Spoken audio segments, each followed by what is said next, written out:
Dynamic education BD channel থেকে সকলকে স্বাগতম। আমি শাহজালাল সিটি কলেজের লেকচারার অঙ্কুশ স্যার। আজকে আবারও পদার্থবিজ্ঞানের সেকেন্ড পেপার নিয়ে আমি আলোচনা করব। অনেকদিন পর তোমাদের মাঝে আসলাম। তো আজকে সেকেন্ড পেপারের যে অংশটা নিয়ে আলোচনা করব খুবই ইম্পর্টেন্ট একটা টপিক, সেটা হচ্ছে প্রত্যেকবারই এখান থেকে একটা সৃজনশীল প্রশ্ন থেকেই। তো দেখো এখানে লেখা আছে তাপগতিবিদ্যা।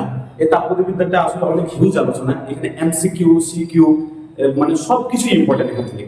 শুধু যে একাডেমিকের জন্য তা না, এখানে মেডিকেলের পরীক্ষা দিলেও এখান থেকে আসবে, ভার্সিটি পরীক্ষা দিলেও এখান থেকে আসবে, ইঞ্জিনিয়ারিং পরীক্ষা দিলেও এখান থেকে আসবে। তো এখানে ভালো মতো আগে পার্টিকুলার তোমাদের বুঝে নিতে হবে। প্রথমত দেখো এই জায়গার মধ্যে আমি আলোচনা করবো তাপগতিবিদ্যা।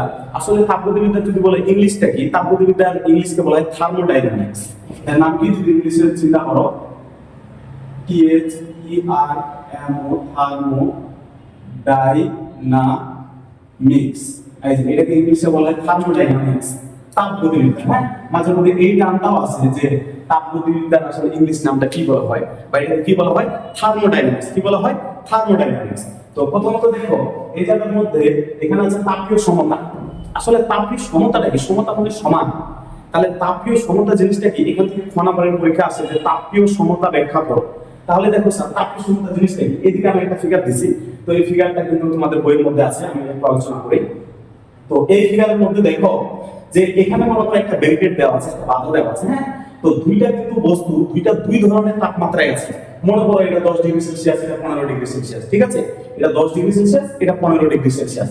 এবং এই দুইটাকে নতুন একটা তাপমাত্রায় অন্য একটা বস্তুর সাথে টাচ করাই রাখছি আমি। হ্যাঁ, স্পর্শ করাই দিচ্ছি। ভালো মতো চিন্তা করো, এইটা হচ্ছে ধরো কিছু 10 ডিগ্রি সেলসিয়াস তাপমাত্রার একটা বস্তু, এটা 15 ডিগ্রি সেলসিয়াস তাপমাত্রার একটা বস্তু।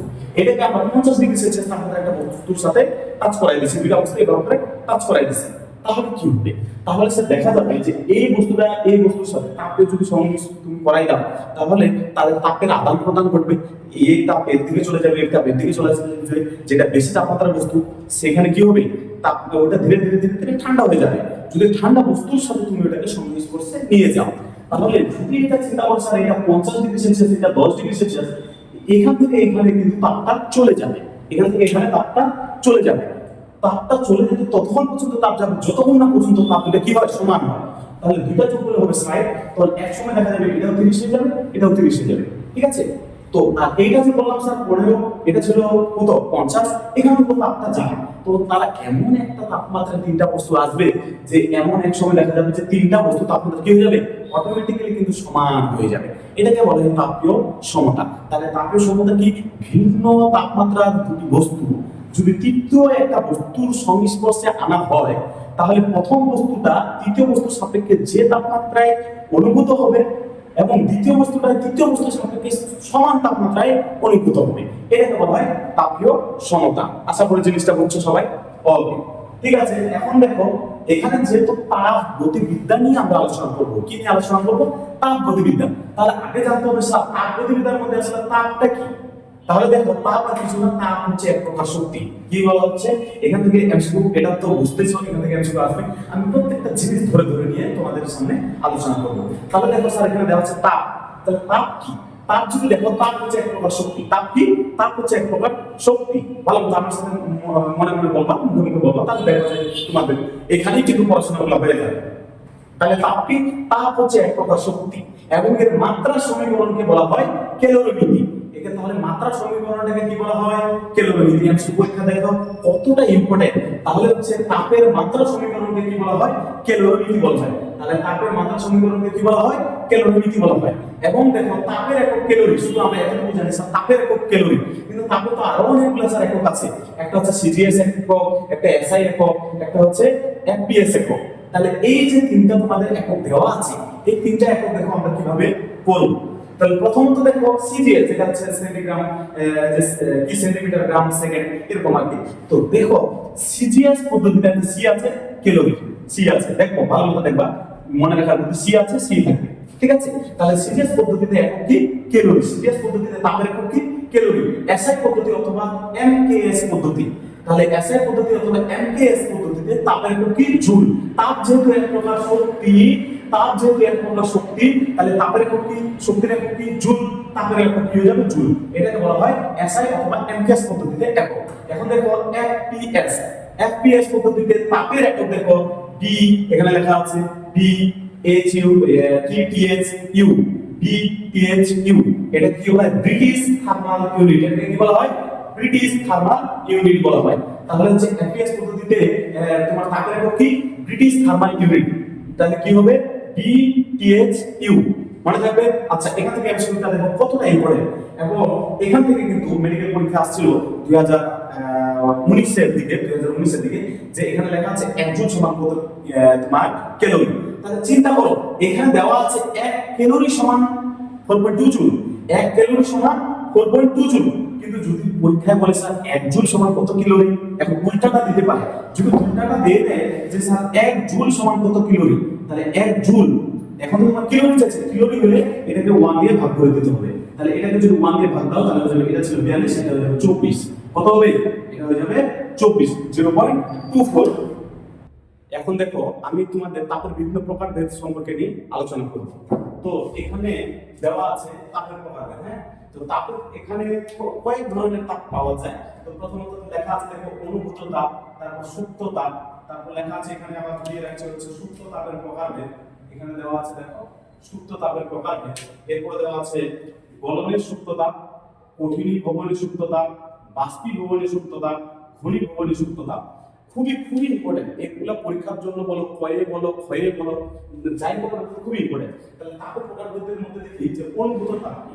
এখানে অনুভূত তাপটা হচ্ছে বলে দিচ্ছে তাপমাত্রার পরিবর্তন ঘটায় কিন্তু কোনো অবস্থার পরিবর্তন ঘটায় না। এখানে তাপমাত্রার পরিবর্তনটা ঘটাবে কিন্তু কোনো অবস্থানের পরিবর্তন ঘটাবে না। এটা বলতে কি বোঝায়, মনে করো তুমি একটা পানিকে তাপ দিচ্ছ, হ্যাঁ, পানিটা কি সাথে সাথে ফোটা শুরু করবে? জি না, এটা ধীরে ধীরে ধীরে ধীরে ধীরে ধীরে তাপটা বাড়বে, দেন এটা কিন্তু ফোটা শুরু করবে। তাহলে ছিল পানি, পানি থাকবে, হ্যাঁ, পানি ছিল, পানি থাকবে, শুধু তাপের পরিবর্তনটা ঘটবে, ছিল 10, তারপরে 20 হবে, কিন্তু পানির ওই অবস্থানেই থাকবে। তাহলে এটার কোনো অবস্থার পরিবর্তন ঘটবে না, কিন্তু কি হবে, তাপের পরিবর্তন ঘটবে, 10 থেকে 20 হবে, 30 হবে, 40 হবে। তাহলে এটা শুধু যে তাপমাত্রা, এটা এরকম হবে যে তাপ কোনো বস্তু তাপমাত্রার পরিবর্তন ঘটায় কিন্তু অবস্থানের পরিবর্তন ঘটায় না, তাকে অনুভূত তাপ বলে। ঠিক আছে, এরপরে চলে আসছে হচ্ছে সুপ্ত তাপ, খুবই ইম্পর্টেন্ট। সুপ্ত তাপটা কি, এখানে তাপের পরিবর্তন ঘটাবে না কিন্তু অবস্থানের পরিবর্তন ঘটাবে। এটা বলতে কি বোঝায়, মনে করে একটা বরফটা ধীরে ধীরে ধীরে ধীরে গলতেছে, হ্যাঁ, বরফটা ধীরে ধীরে গলতেছে, তাহলে বরফটা বলে পানি হচ্ছে, কিন্তু তাপের যদি তাপমাত্রার কোনো পরিবর্তন না ঘটে কিন্তু অবস্থানটা তার পরিবর্তন ঘটে গেছে। যদি অবস্থানের পরিবর্তন ঘটে যাচ্ছিল, তোমার কি বরফ হয়ে গেল তরল, তো তার অবস্থানটা পরিবর্তন হয়ে গেল না, কঠিন থেকে তরল হয়ে গেল। তো এই যে তার অবস্থানের পরিবর্তন ঘটলো, তখন এটাকে বলা হয় সুপ্ত তাপ। তখন এটাকে কি বলা হয়, সুপ্ত তাপ। একে আবার আপেক্ষিক সুপ্ত তাপ বলা হয়। আমরা এই টার্মটা অনেকবার ইউজ করব, যে আপেক্ষিক সুপ্ত তাপ জিনিসটা কি। তখন এটা কিন্তু বলা যাবে যে আপেক্ষিক সুপ্ত তাপটা আসলে হচ্ছে এক ধরনের সুপ্ত তাপ, যাকে আমরা এল দিয়ে প্রকাশ করি, যাকে আমরা কি দিয়ে প্রকাশ করি, এল দিয়ে প্রকাশ করি। মাঝে মধ্যে এমসিকিউ পরীক্ষা আসবে যে আপেক্ষিক সুপ্ত তাপকে আমরা কি দিয়ে প্রকাশ করি, কি দিয়ে প্রকাশ করি বলো, এটাকে এল দিয়ে প্রকাশ করি। এখন চলে আসো, এই যে সুপ্ত তাপের কিছু প্রকারভেদ রয়েছে। তো সুপ্ত তাপের প্রকারভেদগুলোর মধ্যে দেখো, সুপ্ত তাপের প্রকারভেদ কি, গলনের সুপ্ত তাপ, হ্যাঁ, তারপর দেওয়া হচ্ছে ঘনীভবনের সুপ্ত তাপ, বাষ্পীভবনের সুপ্ত তাপ, আর এটা হচ্ছে কঠিনীভবনের সুপ্ত তাপ, আর এটা হচ্ছে ঘনীভবনের সুপ্ত তাপ। তবে সবচেয়ে বেশি ইম্পর্টেন্ট হচ্ছে গলনের সুপ্ত তাপ আর হচ্ছে কি বাষ্পীভবনের সুপ্ত তাপ। এই দুইটা সুপ্ত তাপ খুবই ইম্পর্টেন্ট, তবে এমসিকিউ পরীক্ষার জন্য পুরো পাঠটাই জানতে হবে। গলনের সুপ্ত তাপ জিনিসটা কি স্যার, গলনের সুপ্ত তাপ জিনিসটা হচ্ছে এই বস্তুটাকে যে তাপমাত্রায় দিলে এটা কি হবে, আমরা তো জানি স্যার সুপ্ত তাপ জিনিসটা কি, তাপমাত্রার পরিবর্তন ঘটে না কিন্তু অবস্থানের পরিবর্তন ঘটবে, ছিল একটা হয়ে যাবে আরেকটা, ছিল কঠিন হয়ে যাবে তরল, অথবা তরল থেকে বায়বীয়, এরকম ঘটনা ঘটবে, তার অবস্থানের পরিবর্তন ঘটবে, যেহেতু সুপ্ত তাপ। গলনের সুপ্ত তাপ কি, গলনের সুপ্ত তাপ হচ্ছে কঠিন থেকে তরল বানানো। তাহলে গলনের সুপ্ত তাপটা কি, যেহেতু অবস্থার পরিবর্তন, তাহলে এটা কি বানাবে, কঠিন থেকে তরল বানাবে। আর কঠিনীভবনের সুপ্ত তাপ মানে কঠিন বানাবে, তাহলে এটা তরল থেকে কি হবে, কঠিন হয়ে যাবে। আর বাষ্পীভবনের সুপ্ত তাপ কি, বাষ্পীভবনের সুপ্ত তাপ হচ্ছে এটা তরল ছিল, তরল থেকে কি হয়ে যাবে, বায়বীয় হয়ে যাবে।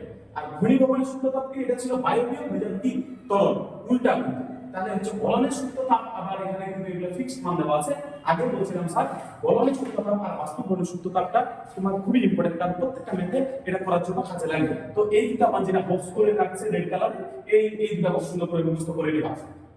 গলনের সূত্রতাপের এখানে তোমার নির্দিষ্ট মান দেওয়া আছে, গলনের সূত্রতাপ দেওয়া আছে, L নট গ্যাপ হচ্ছে কত, এই যে দেখো 336,000 জুল পার কেলভিন। তাহলে সূত্রতাপের একক কি? সূত্রতাপের একক হচ্ছে জুল পার কেলভিন। এটা কিন্তু এমসিকিউ পরীক্ষা আছে যে স্যার হচ্ছে আপেক্ষিক সূত্রতাপের একক কি? তাহলে আপেক্ষিক সূত্রতাপের একক কি হচ্ছে জুল পার কেলভিন। যতগুলো দেখতে পাচ্ছ সবারই একক কি? Joule per kelvin, joule per kelvin, joule per kelvin, joule per kelvin. তাহলে এদিকে দেখো গলনে কি হবে? গলনের সূত্রতাপ দেখো 3 দিয়ে শুরু, তিনটা জিরো, 336,000 এবার মনে রাখবা। আর এটার কিন্তু কঠিন ভবনের সূত্রতাপটাও এই একই মান, ঠিক আছে? এদের একই মান, এটাকে প্রকাশ করা হয় L0S দ্বারা, এটাকে L0S দ্বারা। এরপরে চলে আসো বাষ্পীভবনের সূত্রতাপ। বাষ্পীভবনের সূত্রতাপ দেখো 2268000, এটা কিন্তু বেশি, 2268000 মানটা ভালো করে মুখস্থ করে নিবা। এখানে দেখো কয়টা আছে? সাত সংখ্যা আছে দেখো 1 2 3 4 5 6, আর এখানে আছে দেখো 1 2 3 4 5 6 7। তাহলে এই মানগুলো কিন্তু বেশি, এটা ভালো মতো মুখস্থ করো, কারণ প্রত্যেকটা পরীক্ষাতে এই এতটুকু পার্ট আসে। ওকে, তাহলে তোমাদের এই পর্যন্ত এতটুকু থাকলো। ধন্যবাদ সবাই।